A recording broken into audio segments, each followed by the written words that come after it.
أعوذ بالله السميع العليم من الشيطان الرجيم من همزه ونفخه ونفثه.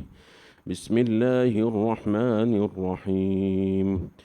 لا تجعلوا دعاء الرسول بينكم كدعاء بعضكم بعضا قد يعلم الله الذين يتسللون منكم لواذا فليحذر الذين يخالفون عن أمره أن تصيبهم فتنة أو يصيبهم عذاب أليم۔ سامعین کرام، ہمارے پاس وقت بہت مختصر ہے اور جمعہ کے جو خطبات ہوتے ہیں یہ کوئی طویل علمی تقریر نہیں ہو سکتی۔ اس میں مختصر خطبہ ایک تو مسنون بھی ہے اور دوسرا حالات اور مصلحت کا تقاضا بھی یہی ہوتا ہے، جیسا کہ اللہ کے رسول نے فرمایا صلی اللہ علیہ وسلم۔ تو اس بنا پر چند باتیں اختصار کے ساتھ عرض کرنا ہے۔ اصل تو جو دل ہیں وہ اللہ سبحانہ و تعالیٰ کے اختیار میں ہے، جس کو چاہے وہ ہدایت عطا فرما دے اور جس کو چاہے وہ گمراہی کی طرف پھیر دے، اور اگر وہ کسی کو ہدایت نہ دینا چاہے تو کوئی اس کو ہدایت دے نہیں سکتا، اور وہ جس کو ہدایت دینا چاہے کوئی اس کو گمراہ نہیں کر سکتا۔ عاقل اور لبیب کے لیے اشارہ کافی ہوتا ہے، اور مومن جب خصوصاً اللہ کی کتاب اور رسول اللہ صلی اللہ علیہ وسلم کی سنت مبارکہ میں سے کوئی روشن دلیل سنتا ہے، اس کے بعد اس کا سر خود بخود جھک جاتا ہے، اور اس سے یہ توقع کی ہی نہیں جا سکتی کہ اس کے اندر ضد، تمرد، عناد، تعصب، ڈھٹائی اور اس طرح کے جذبات جو ہیں وہ پیدا ہوں گے، کیونکہ یہ صریحاً نفاق کی علامت ہے۔ نفاق کبھی چھوٹا بھی ہوتا ہے اور کبھی بڑا ہوتا ہے، کبھی اس حد تک یہ نفاق پہنچ جاتا ہے کہ انسان کو اسلام سے خارج کر دیتا ہے۔ اور ایک بات بڑی اہم ہے، بہت سی باتیں ایسی ہوتی ہیں جو اسلام کی بنیاد میں اس کی اساس میں ہوتی ہیں، بڑی اہم بات ہوتی ہے، لیکن معاشرے میں جس طرح سے شرور ہیں، جیسے کہ اللہ کے رسول نے فرمایا تھا کہ مدینہ کی جو گھر ہیں ان کی چھتوں پر فرمایا کہ میں فتنوں کو بارش کے قطرات کے مانند اترتے ہوئے دیکھ رہا ہوں۔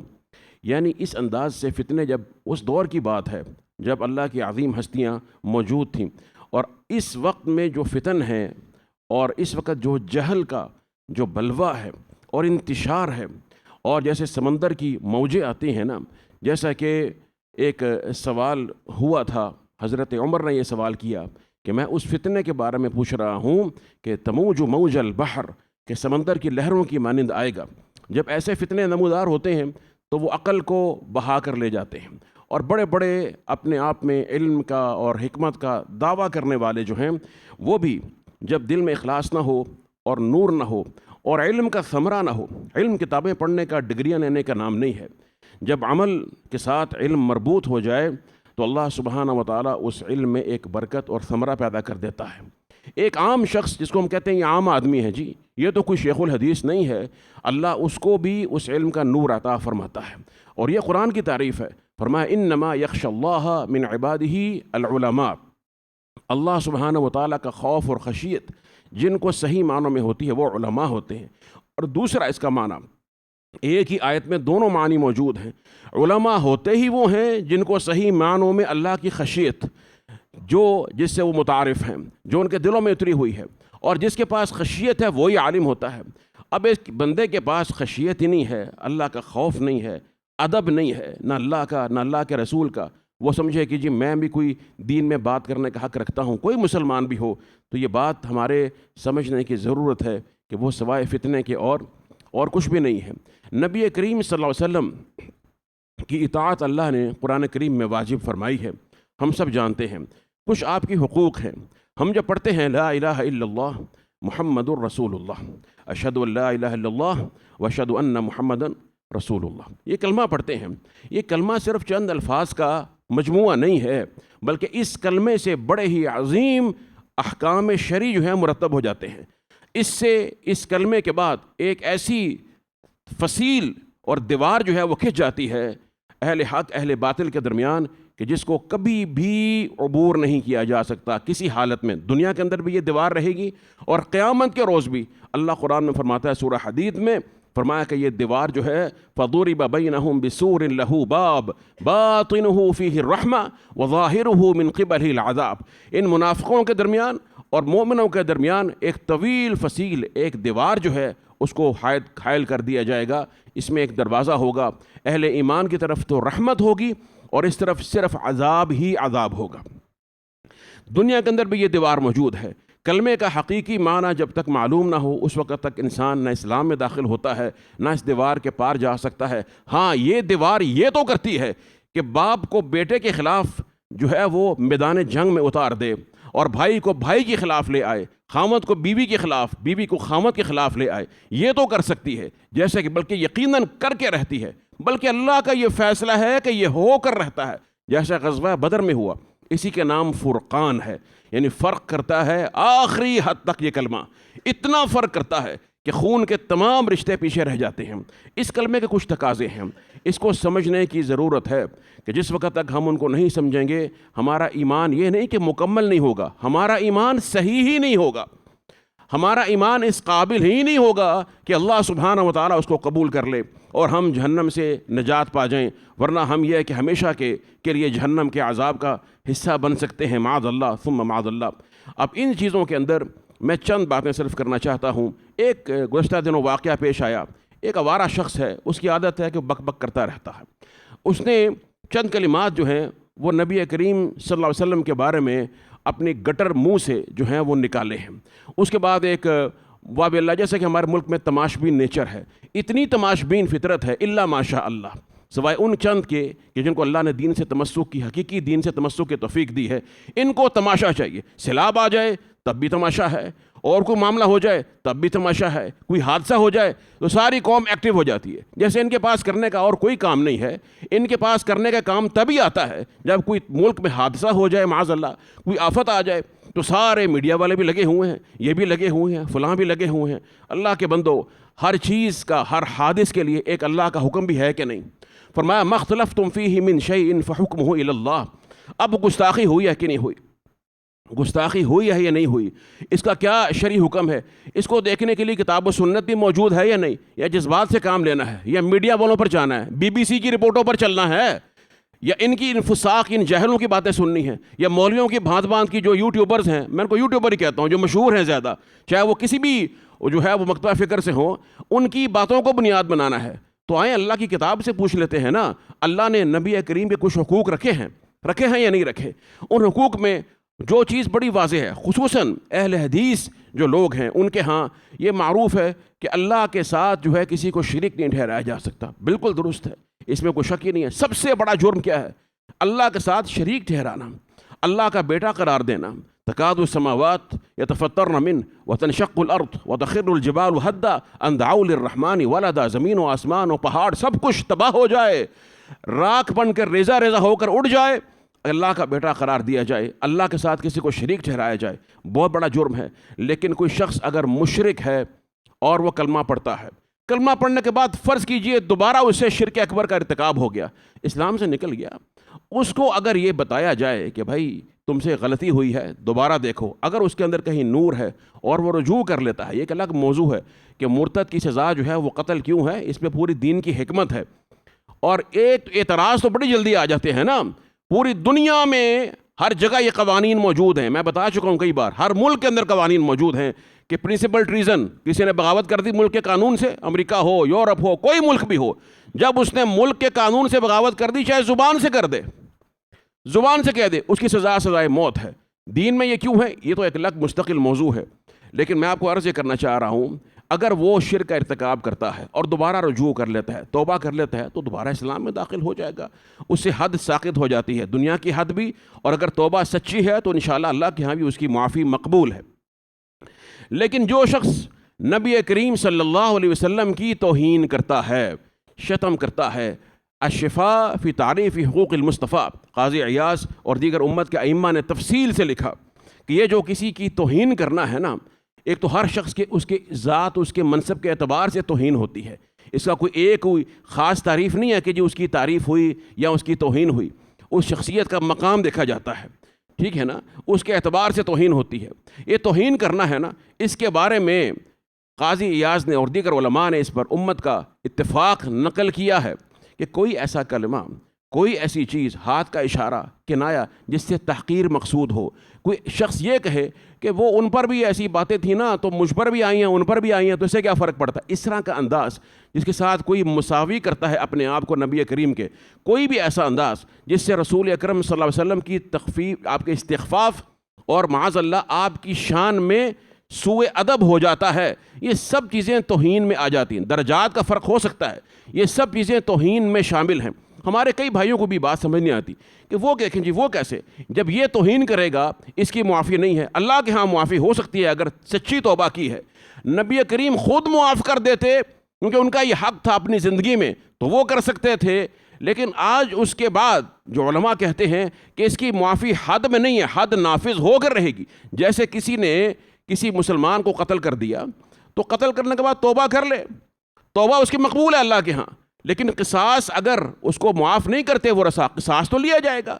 قصاص کی جو اللہ نے ایک حکم رکھا ہے وہ ساقط نہیں ہو سکتا ہے۔ دیگر ایسی حدود ہیں، چور کی مثال لے لیجئے، تو یہ کیوں ہیں؟ وہ کہتے ہیں کہ اللہ کا حق بڑا ہے، اس میں کوئی شک نہیں ہے، اللہ تو اللہ ہے، خالق جیسا نہ کوئی ہو سکتا ہے، بلکہ اس پر قیاس کرنا، اس کی مثال کسی عظیم پیغمبر کے ساتھ بھی دینا، یہ بھی شرک ہے، اس میں کوئی شک نہیں ہے۔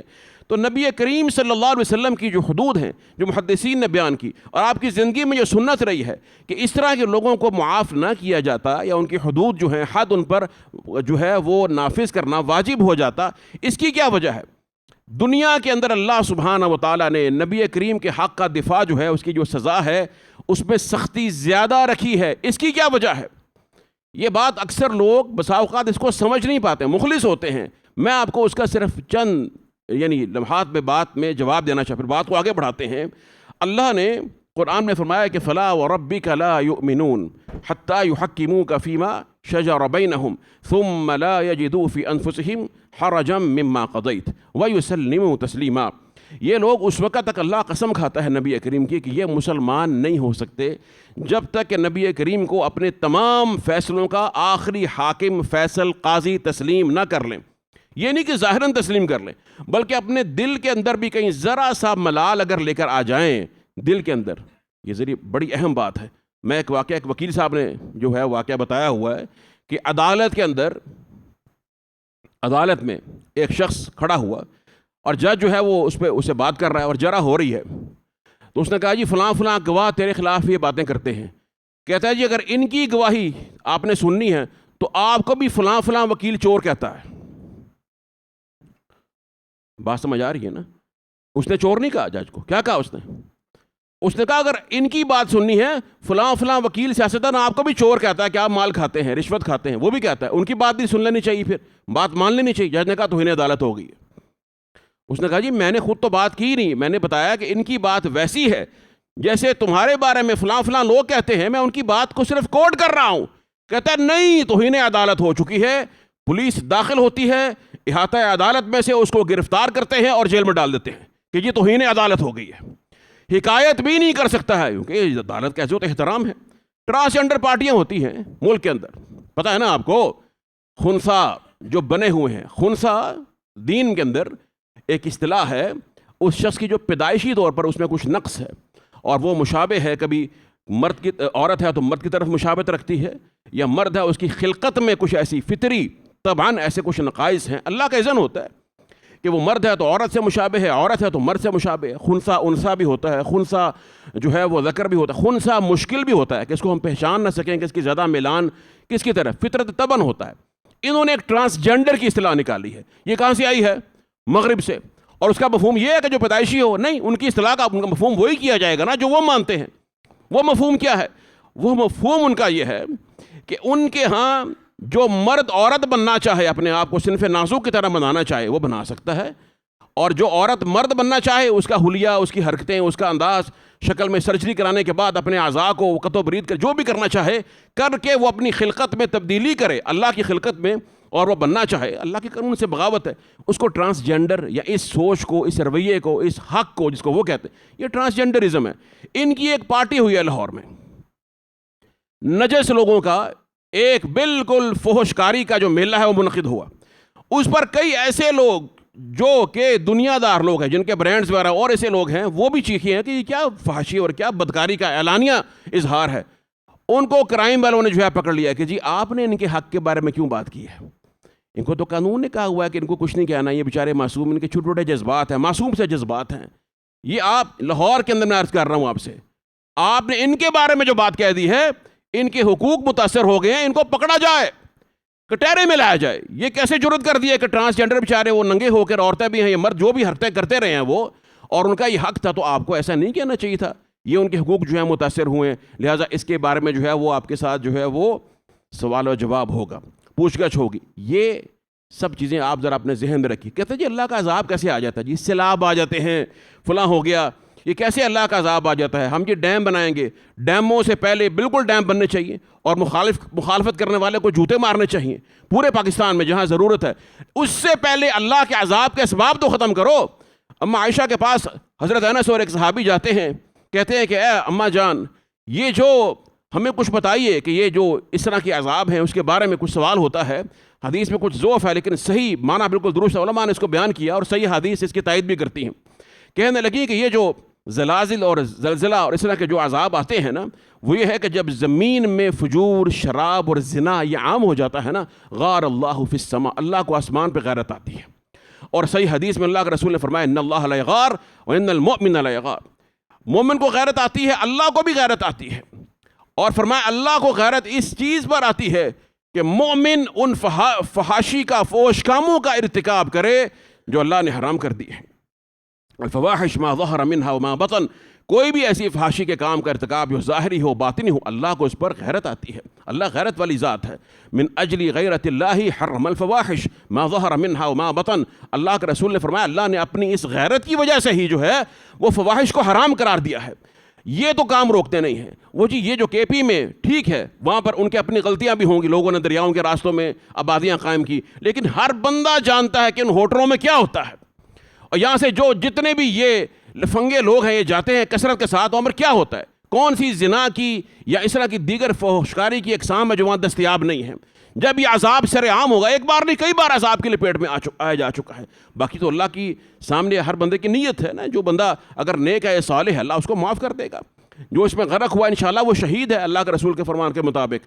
لیکن جرائم کو بھی دیکھا جائے. یہ صرف ہیلی کاپٹروں پہ دورے کرنے سے، چکر لگانے سے اور چند باتیں کرنے سے یہ مسئلے حل نہیں ہوتے جب تک ہم اس کی جڑ، اس فحشکاری کی جڑ کو ختم نہیں کریں گے. اور ان سب سے بڑے اسباب میں سے میں بھی جو بیان کرنے کے لیے جا رہا ہوں، اللہ نے نبی کریم کی اطاعت کا حکم دیا، غیر مشروط اطاعت. ہم سب مانتے ہیں، ہر بندہ مانتا ہے کہ نہیں جب اللہ کے رسول کا حکم آ جائے آپ کی حکم کی خلاف ورزی نہیں کی جا سکتی. جانتے بوجھتے ہوئے خلاف ورزی کرنا یہ معصیت ہے. اگر کوئی انکار کرتا ہے کہ میں مانتا ہی نہیں، وہ کافر ہو جاتا ہے. اللہ قرآن میں کہتا ہے یہ مومن نہیں ہو سکتے جب تک کہ آپ کو اپنا آخری حاکم نہ مان لیں. اور اس کے بعد میں اگلی بات جو کرنے لگا تھا، فرمایا یہ آپ کی جو تحکیم ہے یہ کس حد تک ہونی چاہیے کہ ان کے دلوں کے اندر بھی کہیں کوئی ایسا خیال یا ملال نہ آ جائے کہ یہ کیا ہو گیا ہے. میں اس کی مثال دیتا ہوں.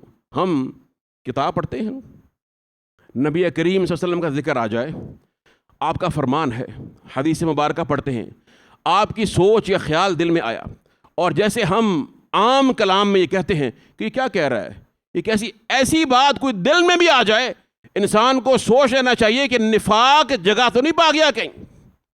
اگر وہ اچانک بغیر سوچے میں کوئی ہوش عقل حواس ٹھکانے نہیں تھے تو بات ایک الگ ہو سکتی ہے. انسان کے منہ سے کلمات نکل جاتے ہیں، اللہ معاف کرنے والا، یہ دل میں آ جاتے ہیں.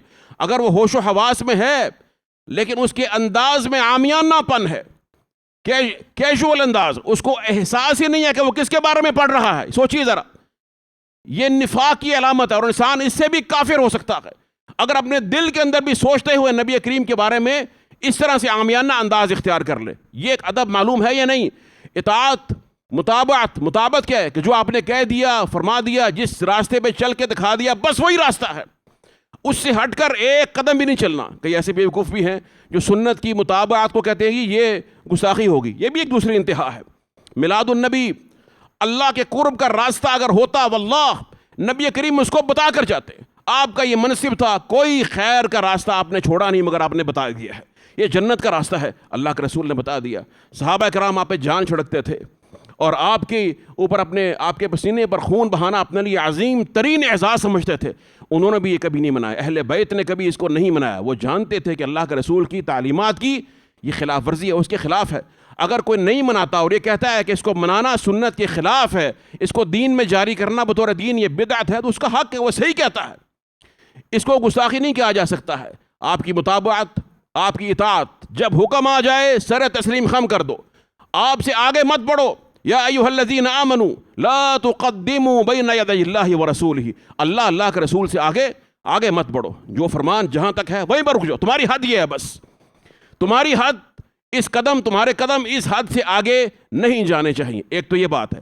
تیسری چیز جو اکثر ہمارے دلوں سے سینوں سے محو ہو رہی ہے، بلکہ اب میں جس کی طرف اشارہ کرنا چاہ رہا ہوں، بلکہ جس کو بڑی پلاننگ کے ساتھ یہود و نصارہ، قادیانی اور اس طرح کے جو منافقین ہیں، ملحدین ہیں، امت میں، ہمارے ملک کے اندر بھی کثیر ہیں، ان کے پروردہ جو بھی منافقین ہیں، اس کو وہ عام کر رہے ہیں، لوگوں میں منتشر کر رہے ہیں۔ وہ چیز سب سے پہلے ہے اللہ کے رسول کی اطاعت سے پہلے، اللہ کے رسول کی تحکیم سے پہلے، اللہ کے رسول کی سنت کی غیر مشروط مطابعت اتباع سے بھی پہلے وہ چیز، وہ کیا ہے؟ وہ ہے اللہ کے رسول کا ادب صلی اللہ علیہ وسلم۔ کہ لوگوں کو سمجھ نہیں آتا، وہ کہتے ہیں ان میں کیا ہے، یہ بات کر دی ہے تو، اور اللہ کے بندو تمہارا ایمان ہی قائم نہیں ہو سکتا، تم کیسے کسی کی غیر مشروط اطاعت کی طرف بلا سکتے ہو؟ سوال ہے، سوچی ذرا۔ جب میں کہتا ہوں کہ فلاں ہستی نے حکم دے دیا، اب تم نے دل میں بھی وَيُسَلِّمُ تَسْلِيمًا، دل کے اندر بھی خیال اس کے خلاف آئے گا تو کافر ہو جاؤ گے، یا تمہارا مومن ایمان نہیں رہے گا، یا کمال میں فرق آ جائے گا۔ میں یہ کیسے کہہ سکتا ہوں جب اس ہستی کا احترام ہی نہیں ہے؟ سوچی ذرا، اگر اس کا ہم نے وہی سلوک کرنا ہے اس ہستی کے ساتھ، اس کی عظمت اور اس کی عرض کے ساتھ جو کسی عام بندے کے ساتھ معاملہ کیا جاتا ہے، تو کیسے میں اس کی غیر مشروط اطاعت کی طرف بلا سکتا ہوں؟ کیسے میں لوگوں سے کہوں تمہاری عدالت کی توہین ہو جائے، وہ جیل میں چلا جائے، کسی چھوٹے موٹے کوئی عام بندے کی کوئی بات ہو جائے، جی انسلٹ ہوگی، جی اس پہ جناب اس نے انسلٹ کر دی ہے، اس کے پر جو ہے وہ فلاں جو ایکٹ ہے وہ لگ جاتا ہے، ٹھیک ہے؟ بہت سے قوانین دنیا میں، یہودیوں کے بارے میں کوئی بات کر دی جائے، نہیں جی اس نے جو ہے اینٹی سیمیٹزم، لا آف یہ سارا کچھ ہے۔ تو محمد رسول اللہ صلی اللہ علیہ وسلم جو فرماتے ہیں کہ لا یؤمن احدکم حتی اکون احب الیہ من والدہ وولدہ والناس اجمعین، تم میں سے کوئی اس وقت تک مومن نہیں ہو سکتا جب تک کہ میں اس کو اس کی ذات سے، اس کی اولاد سے، اس کے بچوں سے، اس کی بیوی سے اور اس کے والدین سے، تمام دنیا کے انسانوں سے زیادہ محبوب نہ ہو جاؤں، مومن نہیں ہو سکتا۔ کیا ان کو کسی عام انسان کے مانند خیال کیا جا سکتا ہے؟ ان کا ادب، جن کا ادب اللہ سبحانہ و تعالیٰ قرآن کریم میں سکھاتا ہے، کہیں بھی یہ نہیں کہا کہ یا محمد صلی اللہ علیہ وسلم، کہیں بھی اللہ نے آپ کے نام نامی سے آپ کو خطاب نہیں کیا، یا ایھا النبی، یا ایھا الرسول، امت کو ادب سکھایا ہے، یا ایھا الذین آمنوا صلوا علیہ وسلموا تسلیما، ان پر صلوات بھیجو، ان پر سلامتی بھیجو۔ اللہ حکم دیتا ان اللہ وملائکتہ یصلون علی النبی، سوچیے ذرا، اللہ اور اس کے فرشتے نبی کریم پر صلوات بھیجتے ہیں، یا ایھا الذین آمنوا، اللہ عرش پر مستوی اپنے نبی پر صلوات بھیجتا ہے، اے ایمان والو تم بھی صلوات بھیجو۔ کیا اس کی ہستی، اس ہستی کی حیثیت ایسے کوئی عام شخص ہوتا ہے؟ کسی عام شخص کی مانند ہے؟ کیوں اللہ نے ادب رکھا؟ کیوں سزا میں سختی رکھی؟ اس لیے کہ دنیا میں ہمیں رب کریم کا تعارف سکھایا کس نے ہے؟ محمد رسول اللہ نے صلی اللہ علیہ وسلم۔ قرآن دیا کس نے ہے؟ محمد رسول اللہ صلی اللہ علیہ وسلم۔ اللہ نے خود تو براہ راست خطاب نہیں فرمایا ہم سے، اللہ نے جو ہے خود ہم سے نہ کلام فرمایا نہ خطاب فرمایا، نبی کریم کے سینہ مبارک سے یہ سارا دین اور شریعت جو ہے وہ جاری ہوئی ہے اور دنیا میں قائم ہے۔ یہ کفار جانتے ہیں کہ اس پر ضرب لگانے کے لیے ضروری ہے ایسے منافق کھڑے کیے جائیں، کیونکہ سری جو توہین ہوتی ہے نا، وہ بسا اوقات اتنی خطرناک نہیں ہوتی، وہ واضح ہو جاتی ہے، شخص بڑا بدماش ہے، یہ ایسے کرتا ہے، اس نے یہ کام کیا ہے اور معلوم ہے۔ پھر منافقین لانچ کیے جاتے ہیں، جیلمی جیسے جاہل، جس کا کام کیا، اوئے فلاں، یہ توتکار، گلی محلوں کی جو آوازیں کسنے والے لوگ ہیں نا، اور وہ دوسروں کا نام لے کر کے، اس نے ایسے کہا میں بھی ایسے کہتا ہوں، اپنے باپ کو کہہ کر دیکھنا۔ آپ مجھے بتائیے یہاں پر موجود ہے، کسی کے باپ کو کوئی چھوکرا کہے، کسی کے باپ کو کوئی دجال کہے، کیا وہ ممبر پر کھڑا ہو کر لاکھوں لوگوں کے سامنے بیٹھ کر کہے گا کہ اس نے میرے باپ کو چھوکرا کہا، دجال کہا؟ تو میرے باپ کا چھوکرا اور دجال، اور بار بار رپیٹ کرے گا اس کو، سوچیے ذرا. اور جب اسے کہا جائے کہ تو بک بک کر رہا ہے، ایسے نہ کہے، کہتا ہے نہیں نہیں میرا حق ہے، میں نے کیا غلط بات کی ہے. اور جو یہ محمد رسول اللہ کے بارے میں کہے، اللہ قرآن میں کہتا ہے، سنیے ذرا. اب میں ادب کی بات، یہ حکم ہے شریعت کا، کوئی یہ میں کوئی اخلاقی درس نہیں دے رہا. ایمان کیسے اٹھتا ہے، اور سب سے پہلے اٹھتا ہے، یہاں تک کہ صحابہ کرام کو بھی ادب سکھایا گیا، بڑی بڑی عظیم ہستیوں کو. کیونکہ بسا اوقات وہ چیزیں بہت عظیم ہوتی ہیں لیکن اتنی دقیق ہوتی ہیں کہ انسان سے مخفی رہ جاتی ہیں. علمی اعتبار سے کبھی انسان ان کو اس انداز سے جب تک تربیت نہ ہو جائے سمجھ نہیں پاتا ہے. یا ایھا الذین آمنوا لا ترفعوا اصواتکم فوق صوت النبی، اے وہ لوگوں جو ایمان لے کر آئے ہو، اپنی آواز کو نبی کریم کی آواز سے اونچا نہ کرو. ولا تجہروا لہ بالقول، اور ان کے ساتھ اونچی آواز سے بات اس طرح سے نہ کرو کہ جہر بعضکم لبعض، جیسے تم میں سے ایک دوسرے سے کوئی بات کرتا ہے، تم میں سے ایسے ایک دوسرے کو کوئی خطاب کرتا ہے، اے محمد، اے فلاں، اے فلاں. یہ انداز اختیار نہیں کرنا ہے. اگر تم نے کیا تو کیا ہوگا؟ ان تحبط اعمالکم وانتم لا تشعرون، تمہارے سارے اعمال برباد ہو جائیں گے اور تمہیں پتہ بھی نہیں چلے گا. اور صحابہ کہتے ہیں کاد الخیران ان یہلکا، امت کی دو عظیم ترین ہستیاں نبی کریم کے بعد وہ ہلاک ہونے لگی تھی. کون کون سے؟ ابو بکر و عمر. بنو تمیم کا وفد آیا، قافلہ آیا، اور بڑا قبائل میں سے عرب کے، کہنے لگے یا رسول اللہ ہمارے لیے کوئی امیر مقرر کر، تھوڑا سا ٹائم میں زیادہ لوں گا، مسئلہ بہت اہم ہے، آج سمجھ کر جائیے، آپ کی مہربانی ہے، ہمارا کوئی امیر مقرر کر دے. حضرت عمر نے کہا کہ فلاں امیر مقرر کر دینا بہتر ہوگا. ابو بکر صدیق نے کہا کہ یہ جو امیر ہے اس کو مقرر کر دینا بہتر ہوگا. تو حضرت عمر نے کہا نہیں فلاں کو کر دینا چاہیے. دونوں میں اختلاف رائے ہو گیا. ہو جاتا ہے، کوئی بڑی بات نہیں، نہیں وہ بہتر ہے، وہ بہتر ہو سکتا ہے. اور دونوں سے نبی کریم مشاورت فرمایا کرتے تھے.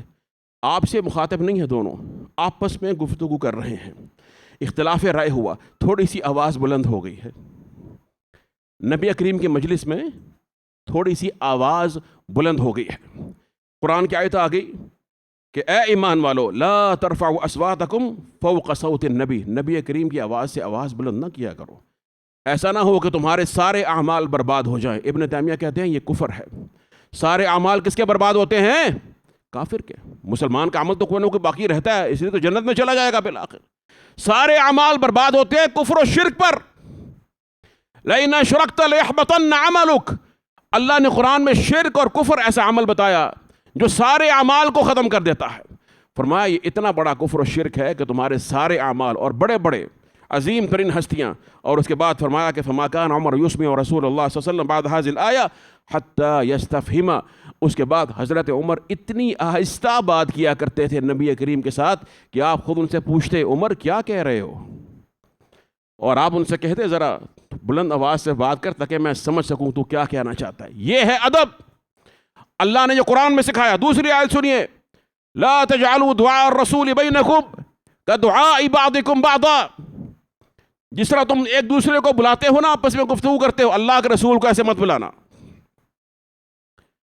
وہ دجال چھوکرا، قرآن ایسے ہے جیسے فرینچ میں گالیاں دینی ہے، کسی کو نہیں سمجھ آ رہا. یہ انسان ہے، یہ جانور ہے، اور اس میں کون سی ایسی علمی بات ہے؟ بتائیں مجھے.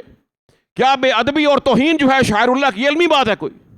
وہ جی فرقے کے دروازے بند ہو گئے، یہ ہو گیا، فلاں ہو گیا. ایک جاہل انسان. اور اس کی تائید میں کون اتر کر آیا ہے؟ میں نے سارے ریکارڈ نکالا ہوا ہے. BBC، ربوہ ٹائمز، قادیانی، ماشاءاللہ قادیانی کو بڑا فکر ہے نا ہمارے بارے میں، امت مسلمہ فرقے ختم ہونے چاہیے. ربوہ ٹائمز وہ تائید میں اتر کر آیا ہوا ہے. جتنا ملحد، نچ، لک، لفنگ، ننگا، وہ اس کی حمایت میں. آپ اٹھا کر دیکھیے ذرا میڈیا کو، بولتا کون ہے حق میں، کن کی تائید مل رہی ہے؟ وہ اسلام کی خیرخواہ ہیں سارے جو بول رہے ہیں، اور پھر اس کے فین بوائز بنے ہوئے ہیں. میں کہتا ہوں واللہ ہماری مسجد میں کوئی ایسا شخص آج کے بعد، اللہ اس کو ہدایت دے، جو اس جاہل کے جو ہے وہ اس سے مرعوب ہے، جس کے پاس نہ قرآن ہے، نہ تفسیر ہے، نہ حدیث ہے. کیا پیدا کیے ہیں؟ قرآن کی تفسیر پڑھائی ہے، کوئی علماء پیدا کیے ہیں، کیا اس کو آتا ہی کچھ نہیں جاہل آدمی کو، سوائے بدتمیزی کے اور گستاخی کے؟ وہ ہماری مسجد میں آج کے بعد نہ آئے. مجھے اللہ کے عذاب کا خوف آتا ہے کہ وہ سینہ جس میں اللہ کے رسول کا ادب نہیں ہے، وہ یہاں پر کرنے کیا آتا ہے، اس کو نہیں آنا. یا توبہ کر لی جائے، خالص توبہ ہو، آج توبہ کیجئے. واللہ اس حالت میں مر گیا تو ایمان نصیب نہیں ہے. اللہ قرآن میں کہتا ہے کہ لا تجعلوا دعاء الرسول بینکم کدعاء بعضکم بعضا. آگے سنیے، آیت چل رہی ہے ابھی، سورہ نور کی آیت ہے. فرمایا قد یعلم اللہ الذین یتسللون منکم لواذا، اللہ جانتا ہے ان میں سے جو تم میں سے جو ہے، منافقین کی بات ہو رہی ہے، وہ خاموشی سے لواذا لوز کسی چیز کا سہارا لے کر چھپتے ہوئے نا کھسک جاتے ہیں. اللہ کے رسول کی اجازت کے بغیر ان کی مجلس سے کھسک جاتے ہیں. اللہ کے رسول موجود ہیں، کلام فرما رہے ہیں، آپ سے پوچھے بغیر، آپ کے اذن کے بغیر آپ کی مجلس سے جانے والے، فرمایا اللہ جانتا ہے کہ وہ کون ہے. اور فرمایا کہ یہ جو مخالفت کرتے ہیں ان کو ڈرنا چاہیے کہ ان کو فتنہ نہ پہنچ جائے یا اللہ کا دردناک عذاب نہ پہنچ جائے. صحابہ کرام، اللہ کے رسول کا ادب یا محبت یہ کر کے دکھائی کس نے ہے؟ خود تو انسان اپنا ادب نہیں کر سکتا ہے نا. ادب اللہ کے رسول کا اللہ نے سکھایا ہے اپنے کلام کے ساتھ قرآن کریم میں، یا محمد رسول اللہ کے صحابہ نے سکھایا کہ ادب ایسے کیا جاتا ہے. اور وہ قیامت تک کے لیے کیا بن گیا؟ ایمان اور حجت بن گیا.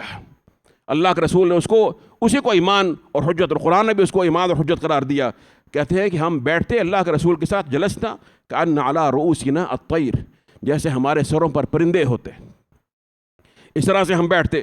ثابت بن قیس بن شماس، ان کا واقعہ آتا ہے جب یہ آیت نازل ہوئی کہ اپنی آواز بلند نہیں کرنی. خطیب ہے انصار کے، مشہور ہیں، ان کی آواز ہی بلند تھی اور زور میں لاؤڈ سپیکر وغیرہ تو نہیں تھے.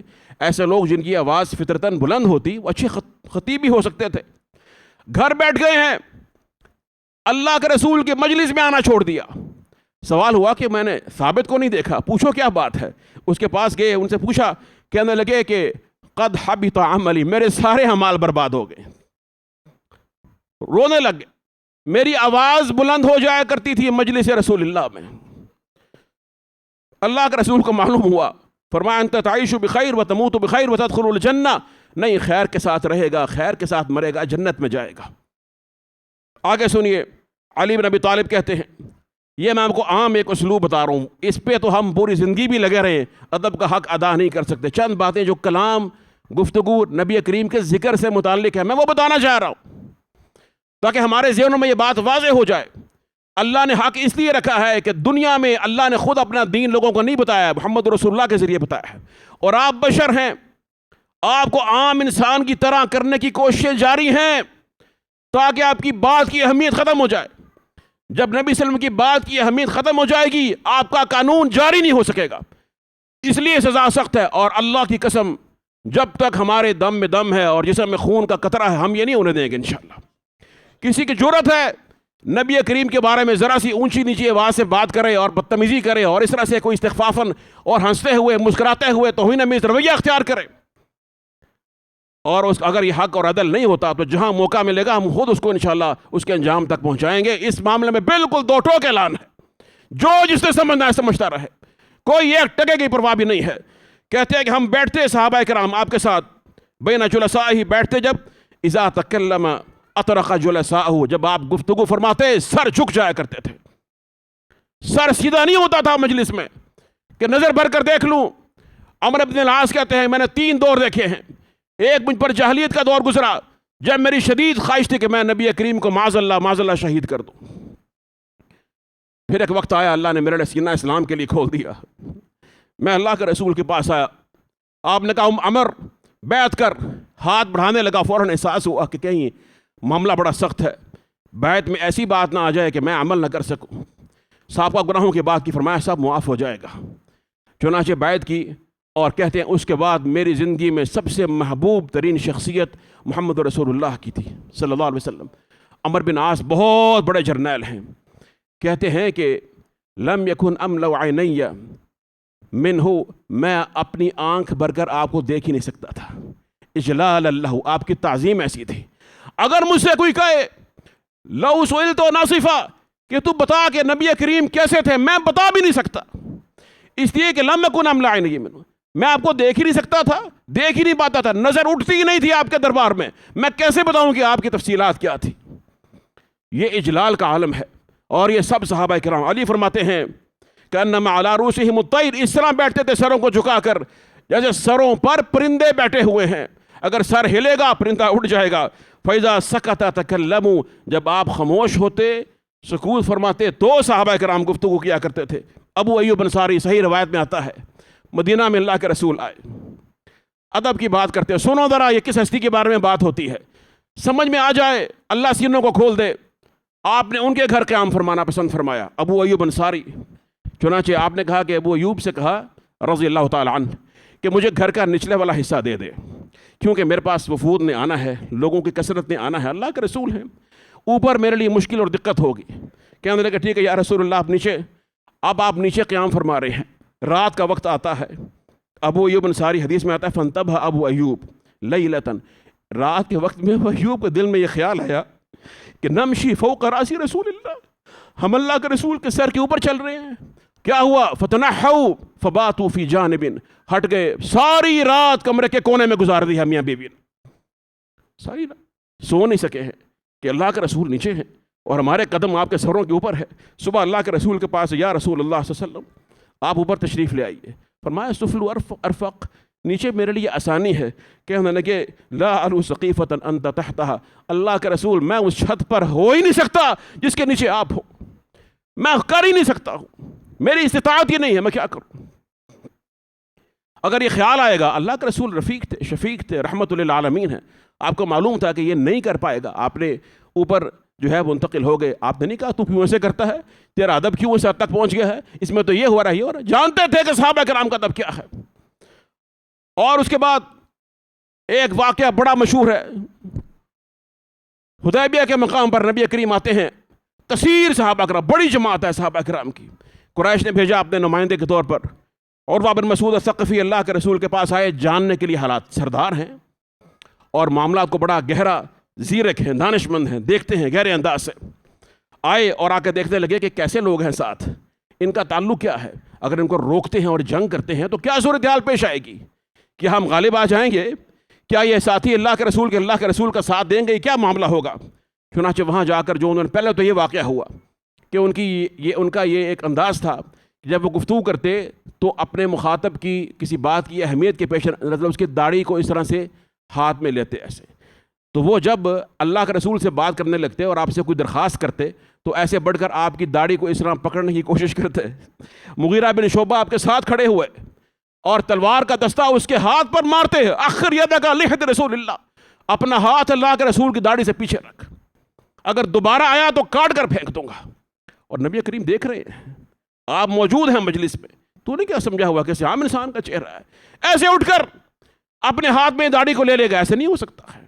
اور اس کے بعد جب وہ واپس جاتے ہیں اپنی قوم کے پاس، ان سے کیا کہتے ہیں، چند الفاظ ہیں، لقد وفدت الی الملوک الی کسریٰ وقیصر والنجاشی، اے قوم، اے میری قوم کے لوگوں، میں بڑے بڑے بادشاہوں کے درباروں میں گیا ہوں، میں قیصر کے بھی گیا، کسریٰ بھی گیا، نجاشی کے دربار میں بھی گیا، واللہ ما رأیت ملکا قط يعظمہ اصحابہ ما يعظم اصحاب محمد محمدا، میں نے واللہ کہ اللہ کی قسم ہے کسی بادشاہ کو نہیں دیکھا کہ اس کے درباری، اس کے حواشی، اس کے ساتھی اس کی ایسی تعظیم کرتے ہوں جیسے محمد رسول اللہ کے صحابہ آپ کی تعظیم کرتے ہیں۔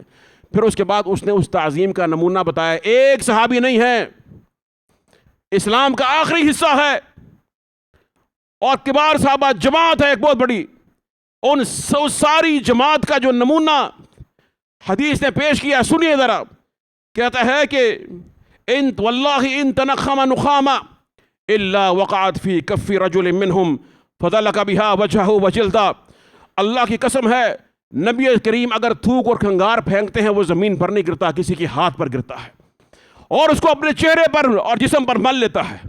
اور کہنے لگے اذا امرہم ابتدروا امرا، جب وہ حکم دیتے ہیں تو یہ بھاگ کر دوڑ لگا دیتے ہیں، یہ کون سب سے پہلے اس امر کو بجا لاتا ہے۔ اور فرمایا اذا توضا اختتلوا علی وضوئہ، جب آپ وضو فرماتے ہیں تو ان کی لڑائی ہو جاتی ہے کہ وضو کا پانی کون لے گا۔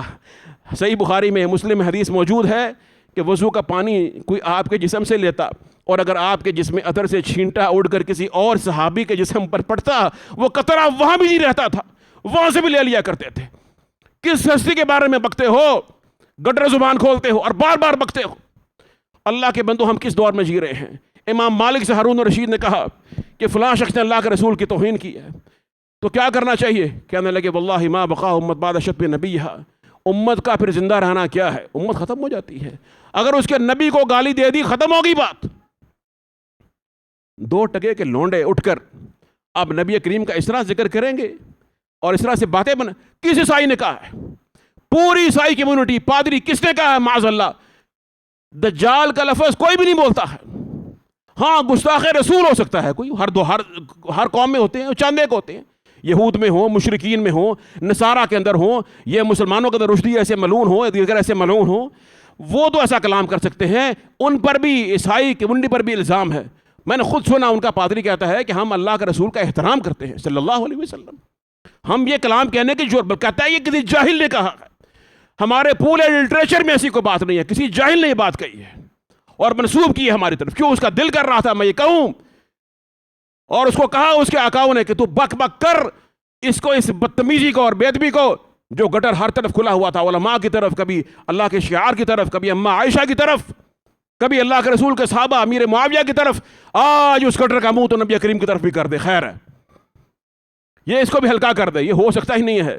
اللہ کہتا ہے واللہ یعصمک من الناس، ہم سارا بھی مر جائیں، اللہ کو ہماری ضرورت نہیں ہے محمد کریم کا دفاع کرنے کے لیے، وہ کہ اللہ کافی ہے۔ یا ایھا النبی حسبک اللہ، اے نبی تجھے اللہ کافی ہے، ومن اتبعک من المؤمنین، اور تیری اتباع کرنے والے جو مومن ہیں ان کو بھی اللہ کافی ہے۔ اللہ کے رسول کو ہماری حمایت کی، ہمارے دفاع کی ضرورت نہیں ہے۔ ادب سیکھو اللہ کے بندو۔ آگے وہ کہتے ہیں اذا تکلم خفضوا اصواتهم عندا، اور اذا تکلم، جب آپ کلام فرماتے تو سب کی آوازیں پست ہو جاتی۔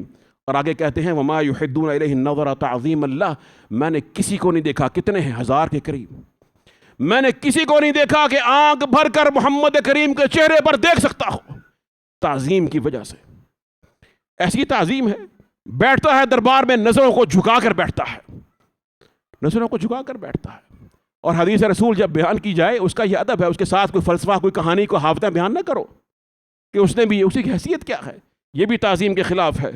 اور آخر میں چند ایک باتیں بس، ایک کفار، ابھی بوڑھی ایک عرب کی عورت ہے، مسلمان نہیں ہے، بوڑھی عرب کی عورت ہے، نبی کریم نے ہجرت فرمائی جب مکہ سے مدینہ کی طرف، اس کے خیمے میں تشریف لے گئے، وہ نہیں جانتی کہ آپ کون ہیں صلی اللہ علیہ وسلم۔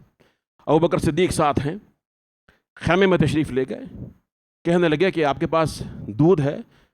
انہوں نے کہا بکریاں ہیں، کسی میں اگر ہے تو دیکھ لیں، تھا ہی نہیں۔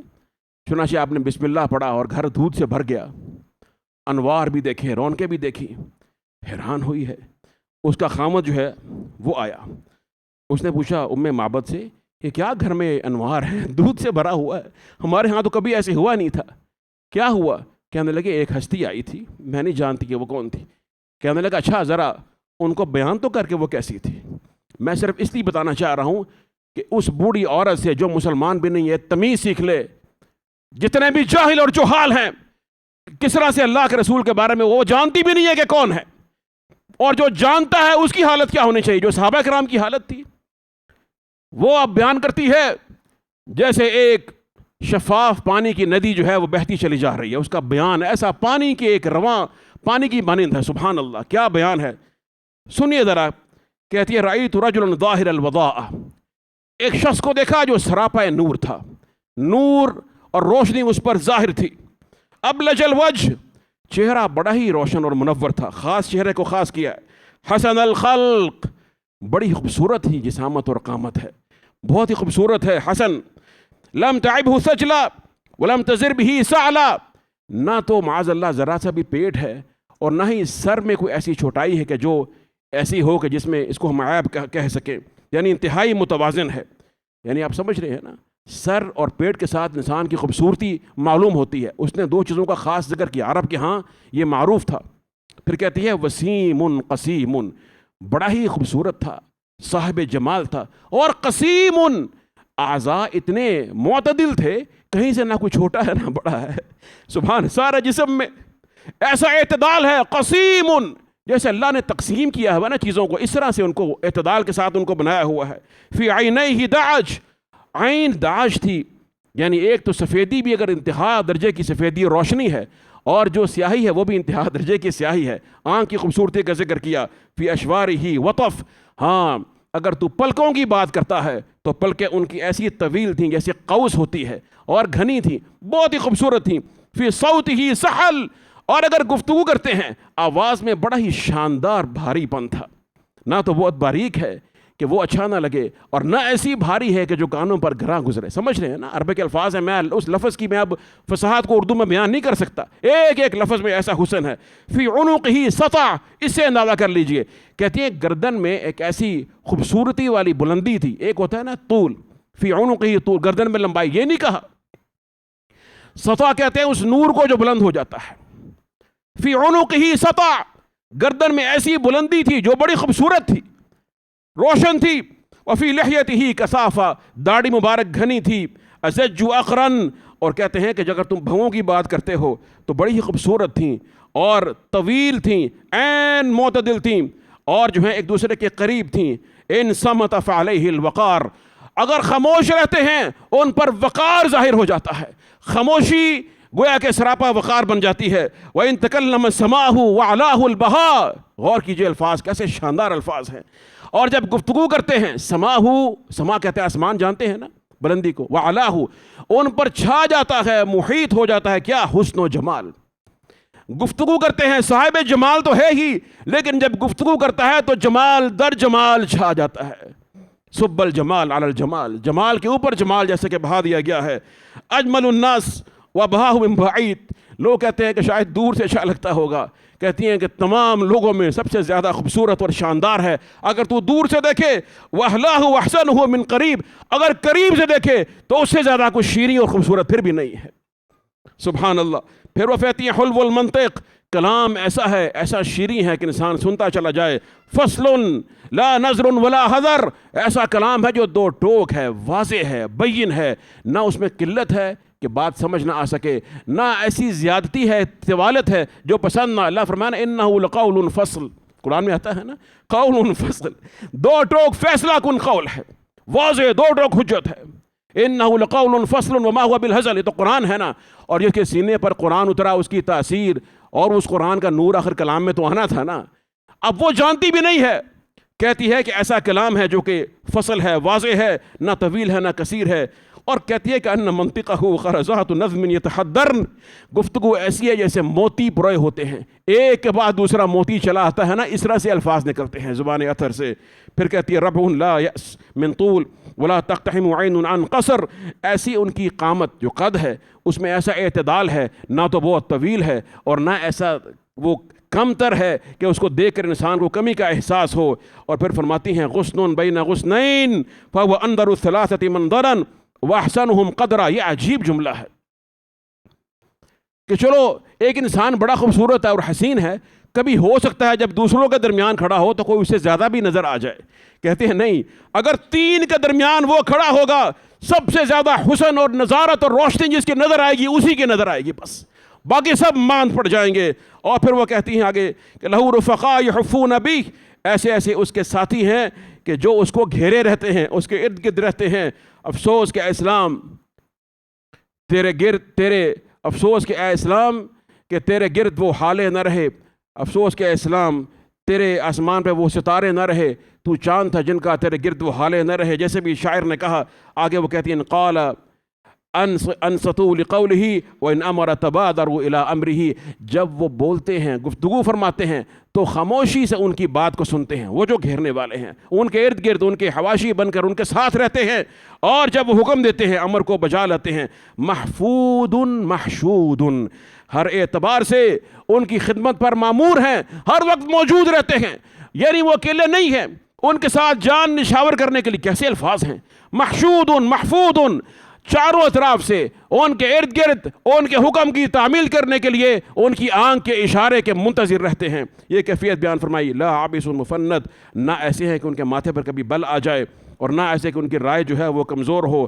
سبحان اللہ، یہ ہے محمد رسول اللہ صلی اللہ علیہ وسلم۔ اللہ مجھے اور آپ کو اس ادب کی توفیق عطا فرما دے، اور جو اس ادب سے دور ہے اس سے ہمیں دوری کی توفیق عطا فرما دے۔